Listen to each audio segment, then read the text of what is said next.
Como foi pra você aquele 2016, cara? Aquela tragédia? Ali foi o terceiro pior dia da minha vida.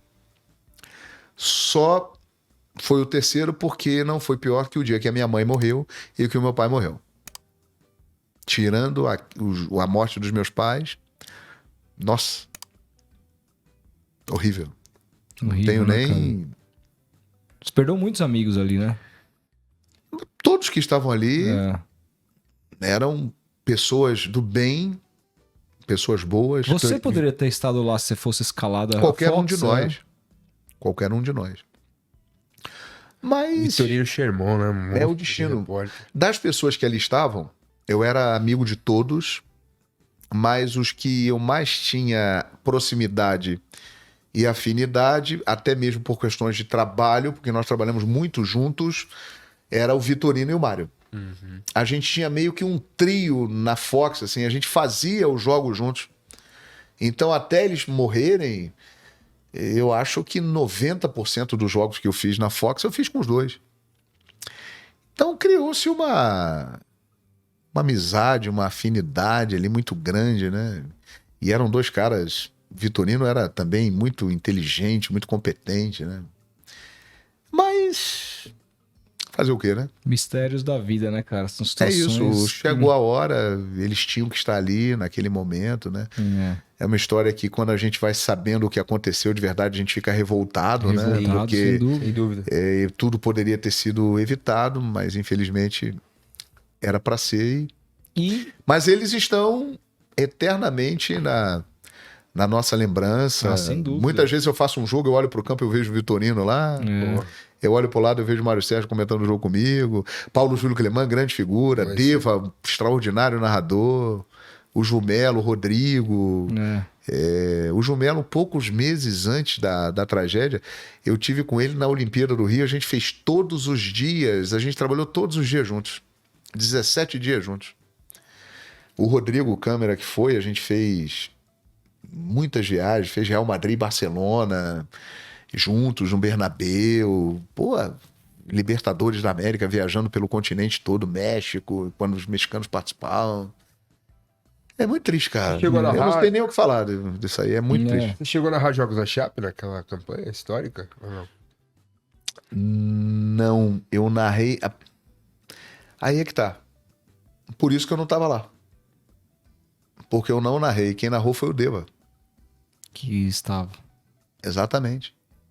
Grande Então, Deva. aquela linha de identificação, né? Aí a Fox tinha muito isso. E ele identificou com aquele jogo contra o Exato. São Lourenço, né? Exatamente. Narração histórica. Exatamente. E o Deva era um cara Que foi a acompanhava. última dele, né? Foi a última. E o Deva era um cara que eu acompanhava desde a sua época de Sport TV, muitos anos antes. Rádio Pra- TBN. pra começamos- explodir a torcida em todo o Brasil. Nós Tá começamos juntos. A minha história no Sport TV, quando eu entro na televisão, doido.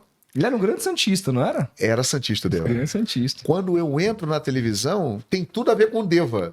E eu vou explicar por quê. Eu trabalhava na Rádio Gazeta aqui de São Paulo, na equipe do Pedro Luiz, a equipe da Disparada no Esporte, apresentei muito Disparada, a equipe é a dona da bola. E aí eu trabalhava com o Mauro Betting, Sim, esteve aqui com a gente. lá na Rádio Gazeta. Grande. E o Mauro Betting era comentarista do Sport TV. Ah, sim. Muita gente não lembra, né? É, porque ali foi o início, logo depois o Mauro saiu, e era uma TV a cabo ainda que Tava chegando. tava chegando e tal. Por exemplo, eu fiz a primeira transmissão de pay-per-view da televisão brasileira. Ah, é? Olha. São Paulo e Corinthians no Pacaembu, 1997. Quantas pessoas assistiram aquele jogo? Ninguém. Por quê? Ninguém. Ninguém assistiu. Ninguém, porque era uma novidade. Foi a primeira transmissão, pay-per-view. Então, só as pessoas que estavam ali trabalhando comigo e as pessoas na emissora é que viram aquele jogo via pay-per-view. Depois, aí virou uma bola de neve. Aí veio crescendo, crescendo, crescendo. Futebol popularizou, virou essa monstruosidade que é hoje. Veio o combate lá com o MMA e tal. Mas por que o Deva tem a ver com a minha ida para o Sport TV? O Mauro Betting virou para mim, trabalhava lá no Sport TV, e falou assim, pô, cara, você nunca pensou em trabalhar em televisão, não? Eu falei, não, Mauro, nunca pensei em trabalhar em televisão, sempre pensei em trabalhar em rádio e tal. Ele falou, cara, porque é o seguinte, eu trabalho lá no Sport TV e a gente tá só com um narrador lá, que é o Deva Pascovitch. E ele tá narrando 5, 6 jogos por dia, cara. Só Que tem ele isso? lá. Os caras estão precisando de um narrador lá. Você não quer ir lá fazer um teste? Falei, tá bom. Vou lá, Mauro. Obrigado pela indicação. Aí o Mauro me indicou, o cara lá do Rio me ligou. O Sérgio Lobo, que é um grande amigo meu até hoje, também falou de mim lá pro Pascoal Filho, que era o chefe na época, a quem o Mauro fez a indicação, e recomendou, falou, não, pô, trabalhei com o João na rádio e tal. E aí eu fiz o teste, uns 2 meses depois, ainda demorou e tal. Fiz o teste lá e tal. E aí entrei no Sport TV. O meu teste, eu me lembro, foi um tempo de jogo de futebol, um tempo de vôlei, um tempo de basquete, Uhum. um set de vôlei, um tempo de basquete, um set de tênis, uma prova de atletismo. Foi bem variado, assim, né? Vamos ver se esse moleque dá conta do recado mesmo.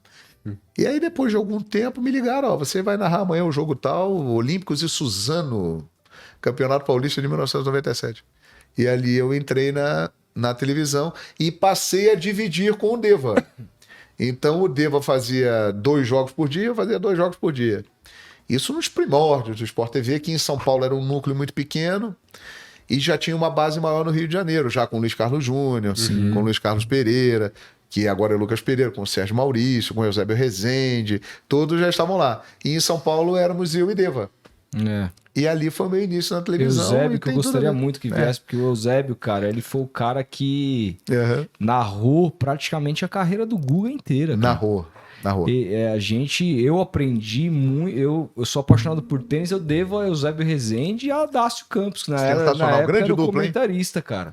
Grande E dupla. eles sabiam que era um esporte que não era muito brasileiro, no sentido da coisa do brasileiro entender, e eles narravam e comentavam de maneira muito didática para Sem você dúvida. entender os golpes, para você entender como é que... brilhante. Eles ensinavam muito. Dácio praticamente era um professor ali, ajudando as pessoas a entenderem E eu acho o Eusébio o melhor narrador de tênis de todos os tempos. de todos os tempos. Eu não tenho, Eu eu não tenho a menor dúvida disso. Eu acho fantástico. Ele mora no Rio. Ele mora no Rio, Se né? você quiser, eu arrumo o contato dele. Com Vamos ver se ele pode vir quando aqui. ele tiver por aí. Mas o Eusébio é passando extraordinário, realmente. Não só narrando tênis, mas o tênis marcou muito a carreira dele, né?